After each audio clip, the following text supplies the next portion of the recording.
que le don de la foi, il demande à cela, nous soit communiqué. La foi de Dieu. La foi qui déplace les montagnes. Dieu, au nom de Jésus-Christ de Nazareth, la foi vient de ce que nous attendons. Et ce que nous attendons vient de la parole de Dieu. Que cette parole de foi soit communiquée à ces hommes et à ces femmes, à ton peuple, à ton église, à tous ceux et toutes celles qui aiment le Seigneur. Dieu, visite-les par la prédication de l'excellente parole de la grâce et au nom de Jésus-Christ de Nazareth, que quelqu'un dise Amen. Dieu vous bénisse. Je vous demande de vous asseoir. Alléluia, alléluia. Gloire à Dieu. Prenez vos Bibles avec moi ce matin. Est-ce que tu peux dire à ton frère ou à ta soeur, tu es béni ce matin. Tu es béni ce matin. Et la grâce de Jésus est sur toi. Amen. Je reçois. Amen. Voici le titre de mon message. La foi en l'impossible. Hello. La foi en l'impossible ou la foi qui déplace les montagnes. La foi en l'impossible ou la foi qui déplace les montagnes. Et comme texte de référence, nous lisons dans Matthieu au chapitre 17, verset 20. C'est à cause de votre incrédulité, leur dit Jésus.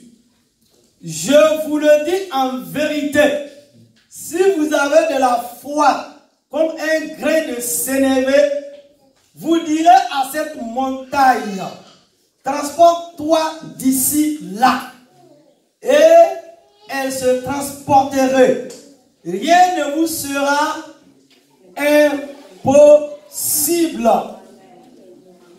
Notre deuxième texte se trouve toujours dans Matthieu, mais cette fois-ci au chapitre 9, versets 1 à 8. Aidez les enfants s'il vous plaît. Et je lis la parole de Dieu pour vous. Matthieu au chapitre 9, versets 1 à 8. Jésus monta en bas, traversa le lac et alla dans sa ville de Capernaum. Et voilà qu'on lui apporta un paralysé, couché sur une civière. Voyant leur foi, Jésus dit au paralysé, confiance, mon fils, tes péchés sont pardonnés. Or, quelques scribes se disaient, c'est un blasphème. Mais Jésus, connaissant leurs pensées, leur dit, pourquoi avez-vous en vous-même des pensées mauvaises? Qu'est-ce qui est le plus facile? De dire, tes péchés sont pardonnés, ou de dire, lève-toi et marche. Eh bien, pour que vous sachiez que le Fils de l'homme a le pouvoir sur la terre de pardonner les péchés, alors il dit au paralysé, lève-toi, prends ta civière et rentre chez toi. L'homme se leva et rentra chez lui. En voyant cela, la foule fut saisie de crainte. Et elle rendit gloire à Dieu qui a donné un tel pouvoir aux hommes. Jean au chapitre 21, versets 2 et 8. Versets 2 à 8. Simon-Pierre, Thomas, Nathanaël, qui venaient de Cana en Galilée, les fils de Zébédée et deux autres disciples de Jésus se trouvaient ensemble. Verset 3 de Jean au chapitre 21. Simon-Pierre leur dit, je vais pêcher. Il lui dit, nous allons aussi avec toi. Ils sortirent et montèrent aussitôt dans une barque. Mais cette nuit-là, ils ne prirent rien. Le matin venu, Jésus se trouva sur le rivage. Mais les disciples ne savaient pas que c'était lui. Il leur dit, les enfants, n'avez-vous rien à manger? Et ils lui répondirent, non. Verset 6. Il leur dit, jetez le filet du côté droit de la barque et vous trouverez. Ils le jetèrent donc et il ne parvient plus à le retirer tant il y avait de poissons. Alors, le disciple que Jésus aimait dit à Pierre, c'est le Seigneur. Dès qu'il eut entendu que c'était le Seigneur, Simon-Pierre remit son vêtement et sa ceinture, car il s'était déshabillé, et se jeta dans le lac. Les autres disciples vinrent avec la barque en tirant le filet plein de poissons, car il n'était pas loin de la rive, à 100 de mètres. Quelqu'un peut acclamer la parole de Dieu un ce matin. Acclame très très fort la parole de Dieu. La foi qui transporte les montagnes. La foi est en effet un acte. C'est agir sur la vérité. La parole donnée par Dieu à un moment précis. Croire en la parole, c'est agir sur elle et jeter dessus son filet comme Dieu nous le demande. C'est cette foi qui nous permet de déplacer des montagnes. Jésus nous invite à avoir cette foi qui commande à la montagne de se jeter dans la mer. Marc au chapitre 11, verset 22. Et c'est là que l'incrédulité de beaucoup d'entre nous peut se manifester. Non seulement nous n'avons jamais vu une montagne être jetée dans la mer, mais peu d'entre nous a déjà parlé à une montagne. Pourtant, les grands hommes et grandes femmes de l'Ancien Testament n'ont pas raisonné, mais ont fait preuve de foi. Dans ces trois passages de la Bible que nous venons de lire, Jésus demande de croire, d'avoir la foi pour accomplir ce qui n'a pas été possible d'accomplir avant. Quand Jésus ordonne à Pierre de jeter ses filets pour pêcher, Pierre hésita et répondit même non. Pourtant, la pêche était le domaine de Pierre et il connaissait les eaux de ce lac. Mais, comme il n'avait pas réussi avant, il a douté de la capacité de Jésus à faire. Il a fini par agir selon la parole de Jésus pour voir le miraculeux, sinon le surnaturel, se déployer sous ses yeux. La Bible dit bien dans Matthieu 9. Et Jésus, voyant leur foi, ce que nous pouvons voir, la foi se manifester. Les hommes et femmes de foi, Sarah, Abel, Gédéon, dont parle la Bible dans Hébreux au chapitre 11, sont des exemples même de la foi que Dieu attend de ses enfants. Ces gens entendent simplement Dieu parler et agissait ensuite sur la vérité que Dieu leur avait dite. Donc, Hébreux au chapitre 11, dans ce couloir des héros de la foi, des hommes et des femmes ont fait confiance à Dieu et à sa parole. Et Dieu s'est manifesté dans leur vie, sinon dans leur situation. Noé est la montagne de la construction d'une arche. Notre premier homme de foi. Noé. Noé avait reçu la tâche de construire un bateau de la taille d'un avion de ses propres mains. L'arche devait être assez grande pour transporter chaque espèce d'animal à l'occasion d'un déluge mondial. Imaginez-vous la quasi-impossibilité de construire un tel bateau manuellement. Mais Noé l'a accompli avec l'aide et la grâce de Dieu. Des ingénieurs ont étudié les dimensions bibliques de l'arche et ont découvert qu'il était parfaitement proportionné et se prêtait parfaitement à une navigabilité en situation extrême. On a des preuves aujourd'hui. Écoutez-moi attentivement.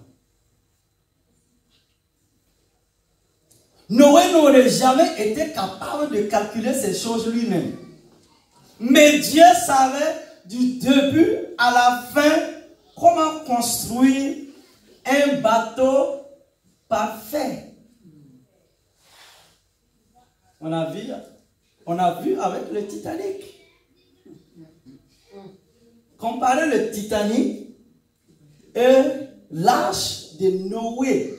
Il avait quelle technologie? Et quand il avait commencé à travailler, les gens se moquaient de lui. Parce que, écoutez-moi bien, église, à l'époque, il n'y avait pas de pluie qui tombait comme ça. Mais Noé se lève, averti par Dieu, parce qu'il était juste, il était vrai, il était sincère. Dieu lui dit, quelque chose va se passer, quelque chose de terrible va se passer sur la terre. Et cet homme a obéi. Et la Bible me dit, la Bible nous enseigne, à l'époque, l'entourage de Noé devait penser qu'il avait perdu la tête. Si c'était nous, on allait dire, mais, hé mon gars, tu délires. Tu as pété un câble ou quoi? C'est ça, hein? Ou bien tu as fumé des joints. Ouais. J'écoute votre langage, hein? Regardez-moi ce vieux-là. Tu es fatigué, va dormir. Mais, lorsque les gens du déluge commencèrent à monter, Noé fut heureux d'avoir suivi exactement les instructions de Dieu. Une poignée de personnes a reçu le salut.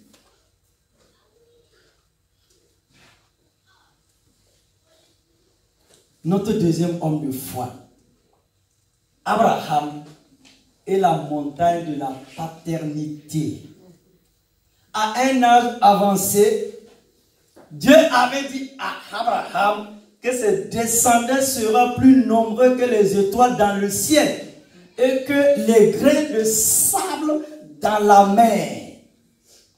Comment cela pouvait-il être possible?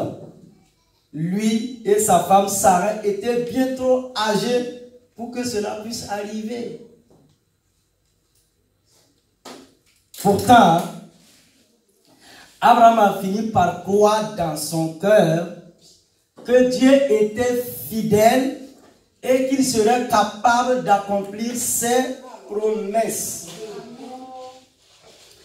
Il devient le père de beaucoup de nations, exactement comme le Seigneur l'avait annoncé. Bien que d'un point de vue purement biologique et naturel, cela relevait de l'impossible.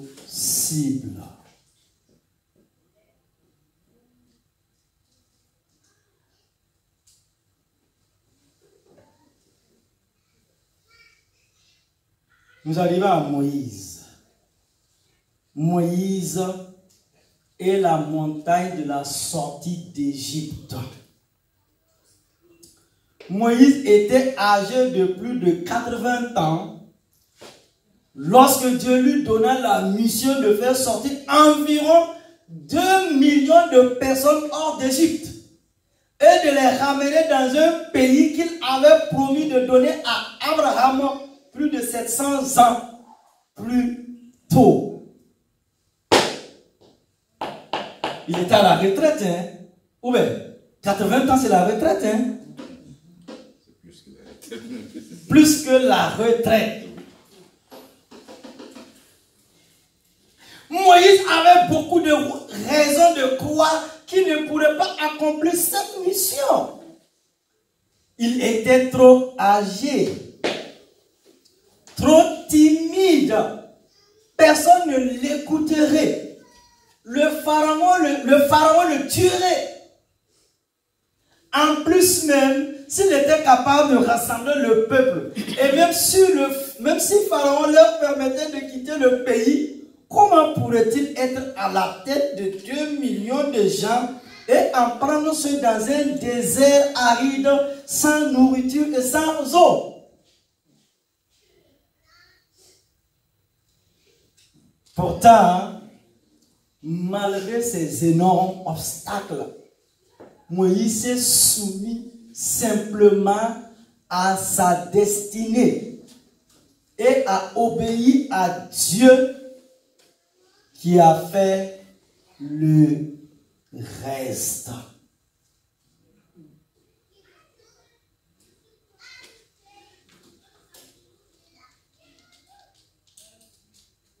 Nous arrivons à Marie.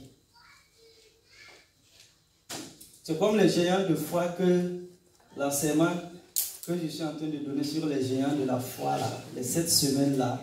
Voilà. J'ai choisi aussi une femme pour que les femmes-là se lèvent. Parce que vous avez une grande destinée. Et vous êtes des femmes de valeur, des femmes courageuses, des femmes de caractère, des femmes de destinée à manifester la toute puissance de Dieu. Marie est la montagne de la grossesse hors mariage. Waouh!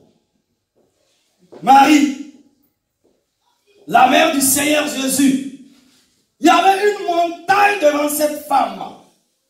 Elle est l'une des plus remarquables exemples de la Bible où Dieu produit quelque chose en l'être humain qui, humainement parlant, est absolument impossible.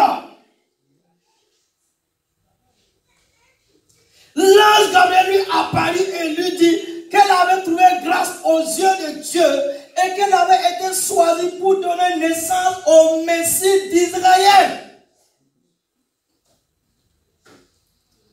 Mais, parce qu'elle était encore vierge, sa première réaction fut de demander comment cela pouvait-il être possible.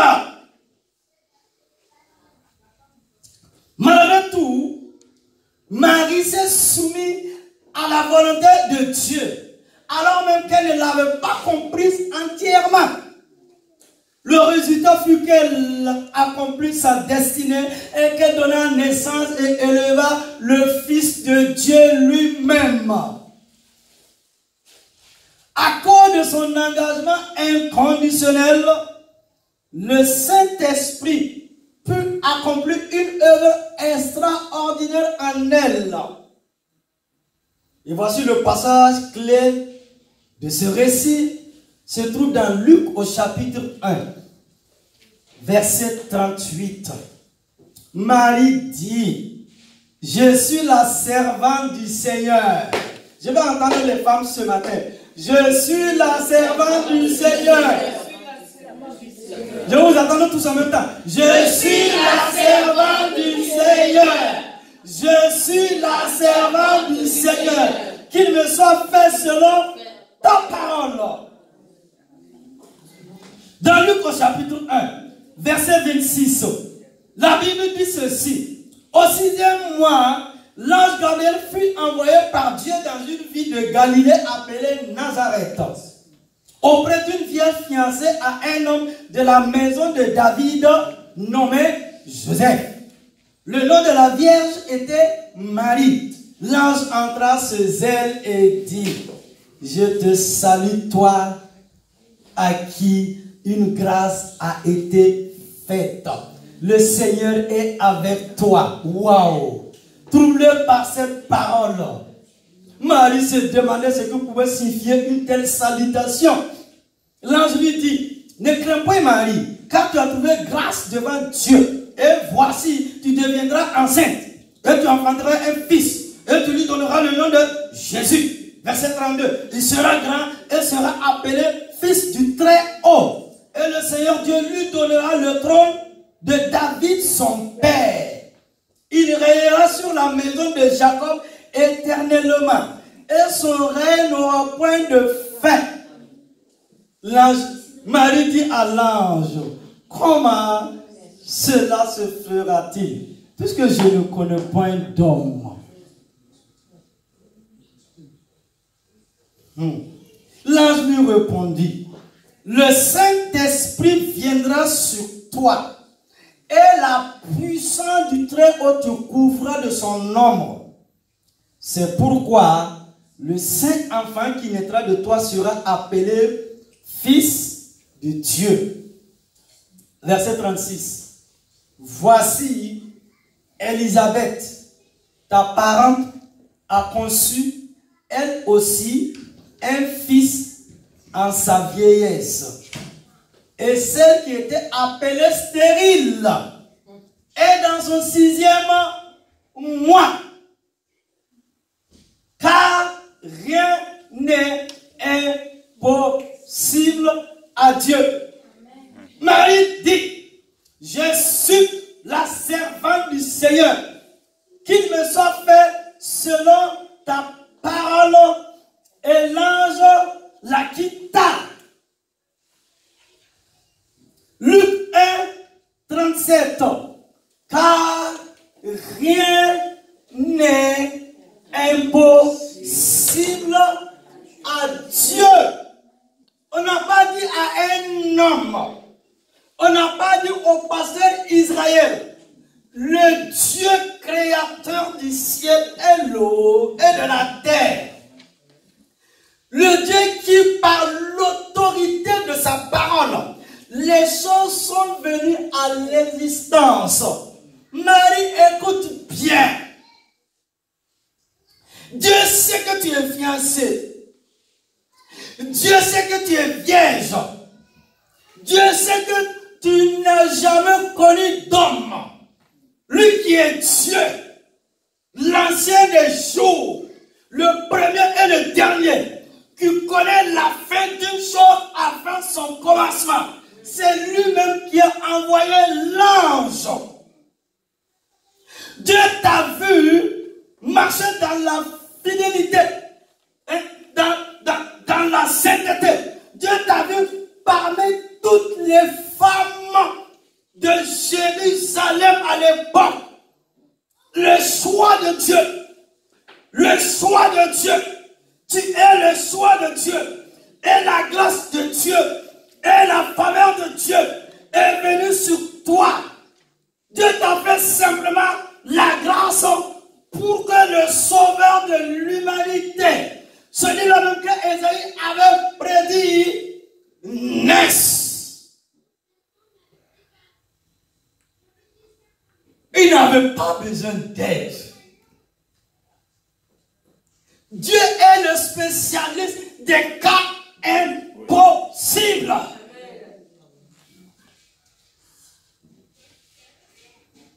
Il dit, Marie, il faut accepter la parole. Il faut croire à la parole. Il faut que tu réalises, ce n'est pas un mortel qui parle. C'est Dieu lui-même. C'est Dieu lui-même.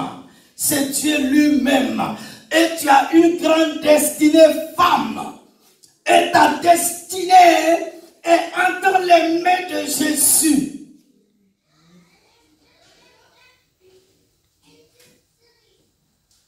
Rien n'est impossible à Dieu. Dieu est le spécialiste des cas impossibles. C'est pour cela qu'il est Dieu. Le jour où nous on a compris Dieu, il ne sera plus Dieu. La semaine dernière, j'avais payé les revues scientifiques là. J'ai essayé de comprendre. Comme ils sont mathématiciens, comme ils veulent calculer Dieu, ils veulent mettre Dieu dans leur tête là. Comme ils ont oublié qu'ils sont poussière, ils ont été tirés de la poussière. Mais Dieu est esprit éternel. Dieu, c'est de plus l'infini à moins l'infini. Est-ce que vous pouvez m'expliquer l'éternité? Non. Dans les calculs, dans les revues scientifiques, ils sont arrivés à démontrer, à dire qu'il y a Dieu. Il dit, c'est pas mieux comme ça. Ouais, c'est mieux, oui. Il dit, il y a Dieu. Si on ne quitte à crier. Il y a Dieu.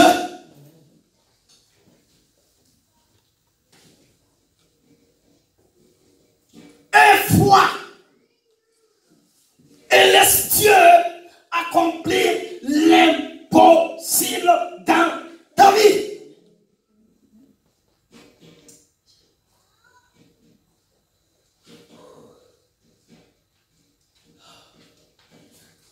La liste des personnages dans la Bible à qui Dieu donna l'ordre de déplacer des montagnes pourrait continuer sans fin. Cela veut dire quoi, Église? Cela veut dire quoi, peuple de Dieu? Tu peux toi-même par la foi inscrire ton œuvre dans Hébreux chapitre 11 là. Le chapitre n'est pas fermé, il n'est pas clos. Hein? Hébreux chapitre 11, sur le couloir des héros, sur des héroïnes de la foi. Des hommes et des femmes qui ont, face à la montagne, face à l'épreuve, face à la difficulté, face au déshonneur, face aux critiques, face aux insultes, face aux humiliations, n'avait plus quoi, pouvait plus s'appuyer sur quoi que ce soit, si ce n'est que sur Dieu seul. À partir de ce moment, tu vas voir le surnaturel de Dieu se manifester dans ta vie. Acclame Jésus. La Bible dit quoi? Ils ont pu déplacer des montagnes parce qu'ils se sont donnés simplement et entièrement à celui qui les avait créés. Deuxièmement, grand 2. Déplacer des montagnes par la foi suppose de se soumettre totalement à Dieu et de marcher dans le surnaturel. Déplacer des montagnes par la foi suppose de placer sa confiance en lui. Car Dieu est prompt à entendre les prières de ses serviteurs qui aiment ses préceptes jusqu'à accomplir ce qui semble impossible. Voici l'apôtre Paul, il nous dit ici: je puis tout par celui qui me fortifie. Philippiens 4:13. Il dit, je puis tout. Je vois Dieu fortifier une femme ce matin. Je vois Dieu fortifier quelqu'un ce matin. Je puis tout par celui qui me fortifie. Imaginez que tout soit à votre portée et qu'il vous soit impossible d'échouer. Que feriez-vous? N'ayez pas peur des montagnes qui se placent sur notre chemin. Sachez que votre impossibilité humaine est une mission pour manifester la puissance de Dieu dans votre vie afin que son nom seul soit glorifié. Laissez donc son esprit vous remplir et rendre Jésus visible. Hello, tu dois rendre Jésus visible dans ta vie. Limitez vos choix à ce qui vous semble facile et raisonnable peut paralyser votre foi. Vous empêcher d'expérimenter de nouvelles choses.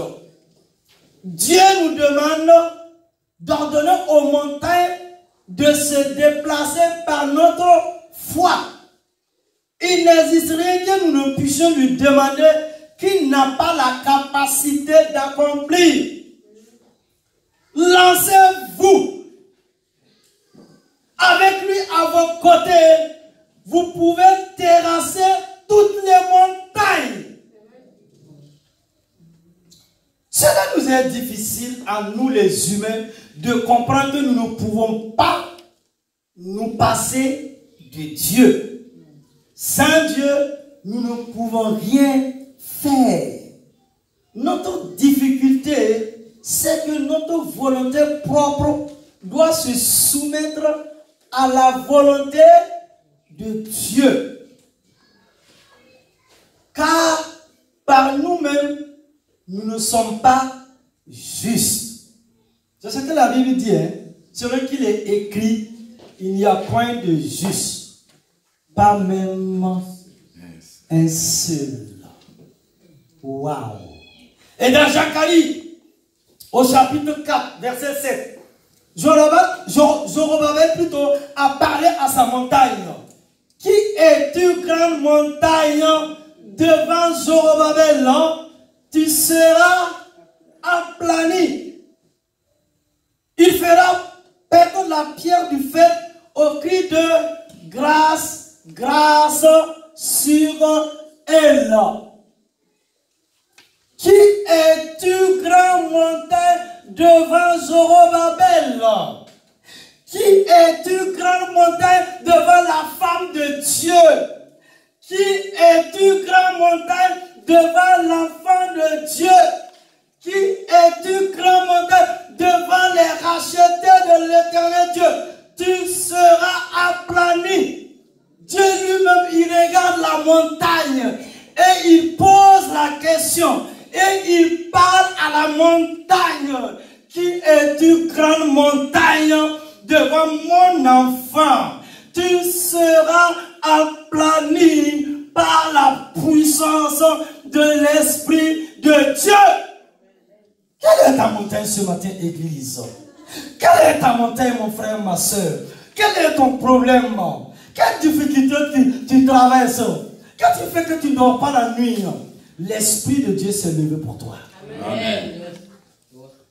Et par la foi en la promesse de Dieu, en la parole de l'Éternel Dieu Tout-Puissant, la montagne sera aplanie. Et tu seras guéri, tu seras délivré, tu seras restauré. Hier, les hommes ont craché sur toi. Hier, ils t'ont critiqué. Hier, ils t'ont insulté. Hier, ils ont vomi sur toi. Ils ont dit que tu ne vaux rien, que tu ne seras rien. Hier, ils t'ont minimisé. Ils t'ont pris comme papier WC. Mais aujourd'hui, ta destinée est dans ce Dieu de gloire et il est le Dieu de toutes les impossibilités. Et ma Bible dit, celui qui va dans le fumier, il prend le pauvre, il prend le misérable. Dieu le lave, Dieu le nettoie et il le fait porter des habits royaux pour aller s'asseoir avec les princes. C'est ça Dieu et c'est ça ta destinée. Tu n'es pas abandonné, tu n'es pas délaissé, tu n'es pas oublié. Ton nom s'appelle victoire, racheté, délivré, guéri, béni. Dieu a un plan merveilleux. Dieu a un plan glorieux pour ta vie. Ce que ton père et ta mère ne peuvent pas faire pour toi, Dieu, il le fait maintenant pour toi. Tu veux te marier, prépare-toi. Tu veux une maison, prépare-toi. Qu'est-ce que tu veux le salut? Qu'est-ce que t'empêche? Qu'est-ce qu'il y a un problème? Ce que tu appelles problème, ça, ce n'est pas un problème devant Jésus-Christ de Nazareth. Accepte simplement Jésus. Reçois Jésus dans ton cœur. Confesse Jésus. Laisse-le venir régner dans ton cœur et dans ta vie. C'est pourquoi Jésus avait dit à la foule un jour, cherchez premièrement le royaume, Dieu. Mais nous, on a renversé les choses. On veut la soupe, mais on ne veut pas la viande. Hello, les femmes, ça ne marche pas. C'est la viande qui a donné la soupe. Non, on veut la soupe, on veut la soupe. On ne veut pas la viande. C'est ça que Jésus a dit. Cherchez premièrement le royaume de Dieu et sa justice. Il n'a même pas dit bénédiction. Il a dit toutes ces choses. Boulot, mariage, travail, toutes ces choses. Dieu va commander. Dieu va ordonner. Et ça sera pour toi. Voici le secret. C'est ça.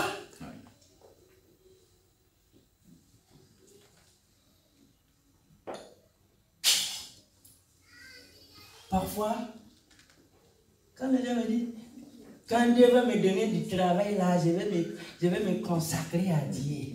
Quand je vais me marier là, écoutez, j'en ai des dizaines. Vendredi là, j'ai rendu des témoignages, hein, des petites filles, j'ai prophétisé là, ils sont allés à la télé. J'ai dit, mais c'est bien. Mais je veux vous voir un jour dans le paradis de Dieu. Là, je n'ai pas échoué à ma mission. Tout ce que vous pouvez avoir, ça va être maison, villa, tout ce que vous Mercedes, tout ce que vous voulez, ça va rester ici, ça va pourrir ici. Les châteaux ne vont jamais aller dans la gloire.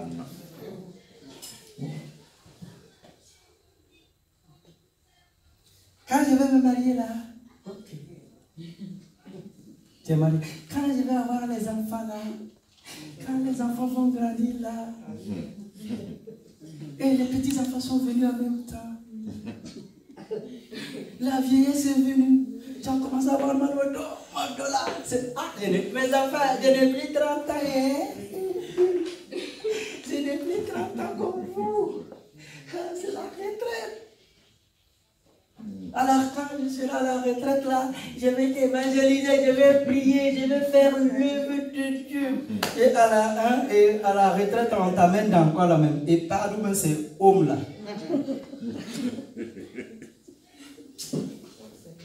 C'est ça sur nos enfants. Hein? Moi, mon fils de 12 ans, il m'a regardé. Il dit, tu pries beaucoup, tu travailles beaucoup, tu voyages là. Quand je serai vieux, tu ne pourras pas trop parler là, je vais t'amener dans EHPAD. Si moi je retourne en avril, je ne vais jamais aller dans EHPAD.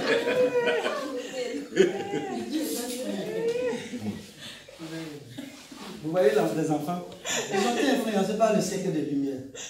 Nous en Afrique, personne l'argent, on ne t'amène pas dans EHPAD. C'est quoi ça? Non! La Bible, si vous entendez sa voix, n'endurcissez pas votre cœur.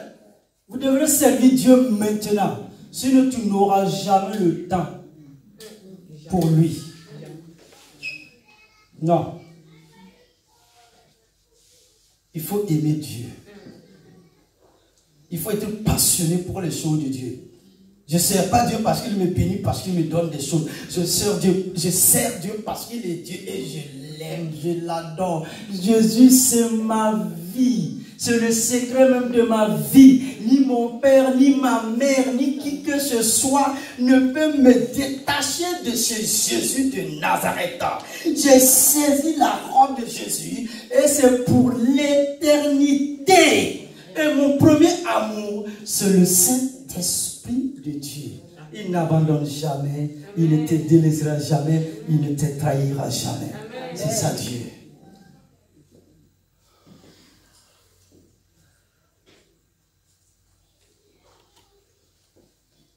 À cette heure, une montagne de difficultés ou de détresse peut se trouver devant nous.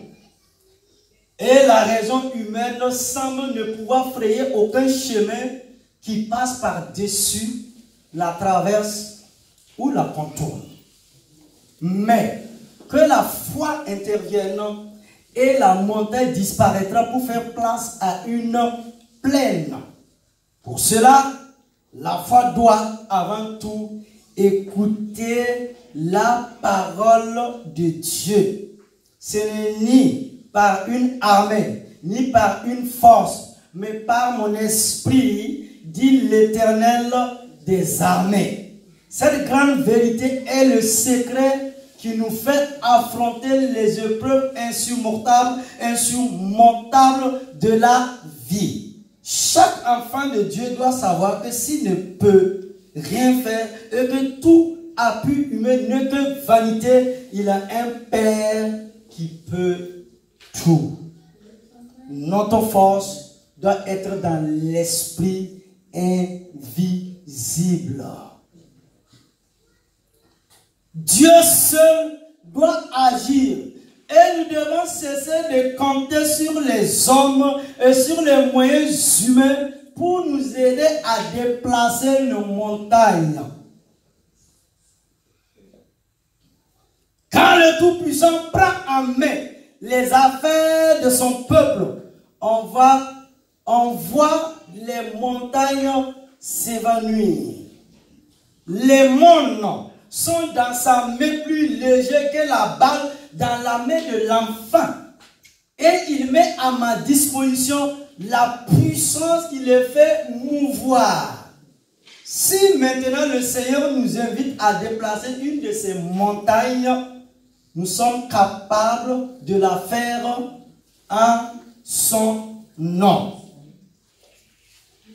Si élevée qu'elle soit, elle sera aplanie devant nous, faible créature, car l'Éternel a parlé. Qui peut encore craindre avec le Dieu fort de son côté? Je vous pose la question, Église. Car l'Éternel a parlé. Qui peut encore craindre avec le Dieu fort à son côté?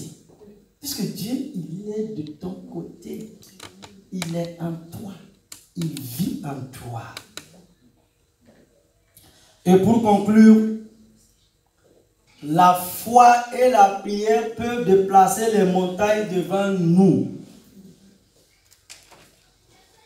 Dit Matthieu, chapitre 21, versets 21 et 22. Elle peut aussi déplacer toutes les petites collines de notre vie lorsque nous persévérons comme nous le demande notre Père. Le proverbe dit que la prière, c'est l'arc. La promesse, c'est la flèche. La foi, c'est la main qui bande l'arc et envoie la flèche vers le ciel. Que nos arcs, nos flèches demeurent efficaces en toutes circonstances. Et au nom puissant de Jésus-Christ de Nazareth, que quelqu'un dise Amen. Acclame Dieu pour sa parole.